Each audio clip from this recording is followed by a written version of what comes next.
Right, breaking news చూస్తున్నాం. Hero Allu Arjun పై Telangana DGP Jitender గారు అయితే చాలా తీవ్ర స్థాయిలో ఫైర్ అవడం అయితే జరిగింది. అయితే నిన్న అసెంబ్లీలో కీలకంగా చూసుకుంటే రేవంత్ రెడ్డి మాట్లాడిన మాటలు ఏవైతే ఉన్నాయో అల్లు అర్జున్ అరెస్ట్ కి సంబంధించిన ఘటనే కానీ పుష్ప 2 ప్రీ రిలీజ్ ఈవెంట్ కి సంబంధించిన ఘటన గురించి సీఎం రేవంత్ రెడ్డి అసెంబ్లీలో స్పందించడం జరిగింది.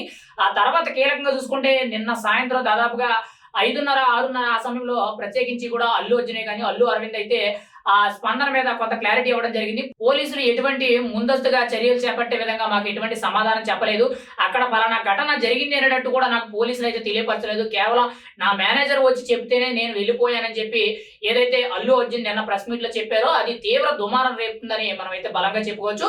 అయితే ఈ నేపథ్యంలో కీలకంగా చూసుకుంటే నిన్న అల్లు అర్జున్ ఏదైతే పోలీసుల గురించి చేసిన వ్యాఖ్యలు ఏవైతే ఉన్నాయో వాటి మీద ఈ రోజు కీలకంగా చూసుకుంటే తెలంగాణ పోలీస్ వ్యవస్థ కానీ మెయిన్ గా డీజీపీ గారే కానీ చాలా తీవ్ర స్థాయిలో స్పందించడం జరిగింది. ఖచ్చితంగా పౌరుల భద్రత కంటే ప్రమోషన్లు ముఖ్యమయ్యాయి అనేటట్టు చాలా సూటిగా స్పందించడం జరిగింది. వ్యక్తిగతంగా అల్లు అర్జున్ నాకేమీ శత్రువు కాదు, మేము చట్టపరమైన చర్యలు తీసుకోవడం జరుగుతుంది. ఖచ్చితంగా ఈ అల్లు అర్జున్ అరెస్ట్ కి సంబంధించి ఏదైతే ఈ ఘటన కీలకంగా ఉందో ఇందులో చట్టపరమైన చర్యలు అనేవి పూర్తి స్థాయిలో అమలు చేయడం జరుగుతుంది. తెలంగాణ డీజీపీ జితేందర్ గారు అయితే ప్రత్యేకించి కూడా అల్లు అర్జున్ ఉద్దేశించి కీలక వ్యాఖ్యలు చేయడం జరిగింది. ఖచ్చితంగా ఈ కేసు నేపథ్యంలో అల్లు అర్జున్ అయితే ఉచ్చు బిగుస్తుందని మనం అయితే చెప్పుకోవచ్చు. నిన్న అల్లు అర్జున్ ఏదైతే ప్రెస్ మీట్ పెట్టారో అప్పటి నుంచి కూడా కీలకంగా చూసుకుంటే అల్లు అర్జున్ అరెస్ట్ ఏదైతే ఉందో అది సోషల్ మీడియా అంతా కూడా చాలా పెద్ద ఎత్తున వైరల్ అవడం జరుగుతుంది. ఇటుపక్క రేవంత్ రెడ్డి గారు ఏదైతే అసెంబ్లీలో మాట్లాడారో ఆ వ్యాఖ్యలు కూడా చాలా పెద్ద ఎత్తున వైరల్ అవడం జరుగుతుంది.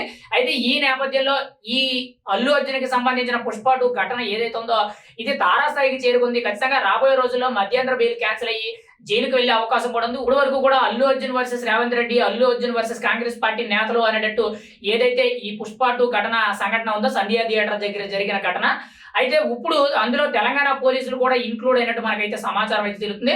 తెలంగాణ పోలీసులు కూడా చాలా తీవ్ర స్థాయిలో విరుచుకుపడడం జరుగుతుంది. ఖచ్చితంగా దీనికి చట్టపరమైన చర్యలు తీసుకుంటూ ఎట్టి పరిస్థితుల్లో కూడా ఉపేక్షించే పని లేదనేటట్టు చెప్పడం జరుగుతుంది. అంతేకాకుండా మీడియా ప్రతినిధిపై దాడి చేసిన మోహన్ బాబు మీద కూడా చర్యలు తీసుకోవడం అని చెప్పి తెలంగాణ డీజీపీ అయిన జితేందర్ గారు అయితే తెలియజేయడం జరిగింది. ఖచ్చితంగా పుష్ప 2 ప్రీమియర్ షోకి సంబంధించిన ఘటన ఏదైతే ఉందో ఒక ప్రాణం చనిపోయిందో, ఒక ప్రాణం కొట్టుమిట్టాడుతుందో దానికి సంబంధించి అల్లు అర్జున్ ఏదైతే ఆ కేసు నేపథ్యంలో ఒక్కరోజు జైలు శిక్ష అనుభవించడం, ప్రస్తుతానికి మధ్యంతర బెయిల్ మీద ఉన్నాడు. మరి రాబోయే రోజుల్లో ఇది చాలా తీవ్ర స్థాయికి చేరుకునే అవకాశం ఉంది అనేటట్టు కొంత సమాచారం అయితే వినిపిస్తుంది. ప్రస్తుతానికి కీలకంగా చూసుకుంటే కాంగ్రెస్ ప్రభుత్వం వర్సెస్ అల్లు అర్జున్ అభిమానులు అనేటట్టు ఒక స్థాయికి చేరుకుందని మనం అయితే చెప్పుకోవాలి. దీని మీద ఆల్రెడీ కూడా పోలీసులు అయితే నిఘా పెట్టడం, చాలా పకడ్బందీగా చర్యలు తీసుకోవడమే జరుగుతుంది. ఖచ్చితంగా చట్టపరమైన చర్యలు అనేవి అల్లు అర్జున్ మీద తీసుకోవడం జరుగుతుంది అనేటట్టు రోజు రోజుకి కూడా ఈ ఘటన ఏదైతే ఉందో చాలా తారాస్థాయికి చేరుకుంటుందని మనం అయితే చెప్పుకోవచ్చు. తాజాగా చూసుకుంటే తెలంగాణ డీజీపీ అయిన జితేందర్ గారు అయితే అల్లు అర్జున్ మీద కొన్ని కీలక వ్యాఖ్యలు చేయడం జరిగింది.